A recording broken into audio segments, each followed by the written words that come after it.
Hey, salut à tous, c'est Thomas, j'espère que vous allez bien. Écoutez-moi, ça va super. On se retrouve aujourd'hui pour une vidéo assez spéciale puisque c'est la première du genre. En effet, habituellement, quand je vous présentais une information sur GTA V, j'étais plus souvent sans la caméra et là, pour la première fois, ça va être le cas. Alors avant tout, je tiens à m'excuser si la voix est différente de d'habitude, c'est parce que j'ai quelques problèmes au niveau de l'oreille et du coup, quand on s'entend mal, en général, on parle un petit peu différemment. Et de plus, j'espère que le micro n'aura pas une qualité dégueulasse comme dans les précédentes vidéos. Vous avez pu le voir au titre, on va parler aujourd'hui du barrage sur GTA V. En effet, selon plusieurs rumeurs et surtout depuis quelques semaines, pas mal de gens parlent de pouvoir détruire ce barrage afin d'inonder la ville. Jusqu'à là, c'est plutôt une hypothèse incroyable puisqu'on ne peut pas détruire les bâtiments sur GTA V. De plus, un édifice de cette taille, ça causerait vraiment de gros dégâts et je suis pas sûr qu'un jeu comme GTA puisse le supporter. On peut déjà voir que ça bug parfois lorsqu'une voiture explose, alors si un barrage comme ça explosait, je suis pas sûr de savoir si la PS4 saurait le supporter. De plus, un autre problème s'impose, c'est au niveau de l'eau. Comme vous le savez, ce barrage, comme de nombreux barrages dans le monde, est là pour retenir des milliers de litres d'eau, et donc la théorie principale, c'est que ces litres d'eau justement envahiraient la ville pour je ne sais quelle raison, puisqu'après on n'aurait plus de map. En revanche, sur GTA V, c'est impossible en cas de destruction du barrage de faire écouler toute l'eau qui se trouve derrière ce barrage. L'eau, elle ne peut pas bouger, c'est-à-dire par exemple si vous pétez une piscine dans le jeu, l'emplacement de l'eau est fixe et alors elle va rester même s'il n'y a plus la texture de la piscine. Alors certes, Rockstar pourrait certainement y faire quelque chose et modifier cela pour que l'eau se sépare dans la ville. Mais puisque les rumeurs consistent à dire que cela est déjà présent dans le jeu,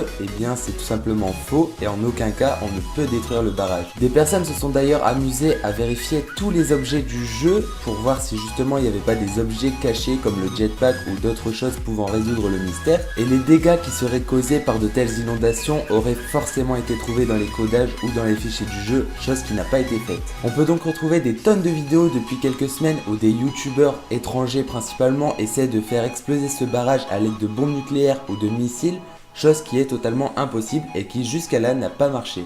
Cela rejoint un petit peu mon test lorsque j'ai essayé de faire exploser l'observatoire à l'aide d'un lance-missile nucléaire, chose qui n'a pas fonctionné puisque sur GTA V on ne peut tout simplement pas faire exploser les bâtiments. Alors il y a peut-être des secrets qui tournent autour de ce barrage, mais en tout cas ce n'est pas l'explosion possible de celui-ci. Encore une fois, je reviens dessus, il y a des théories beaucoup plus possibles sur GTA V qui, même si elles ne se révèlent pas vraies, elles seraient plus logiques. Faire exploser ce barrage ne rime à rien et ce serait tout simplement inutile puisqu'après on n'aurait plus accès à la map. En tout cas, j'espère que ces explications vous auront plu. Si c'est le cas, n'hésitez pas à mettre un petit pouce bleu, cela me fait toujours super plaisir. En revanche, si la vidéo vous a déplu, vous pouvez aussi disliker. Et surtout, n'hésitez pas à donner votre propre avis ou votre propre théorie dans l'espace commentaire. Sur ce, moi je vous donne rendez-vous lors d'une prochaine vidéo. Allez, ciao!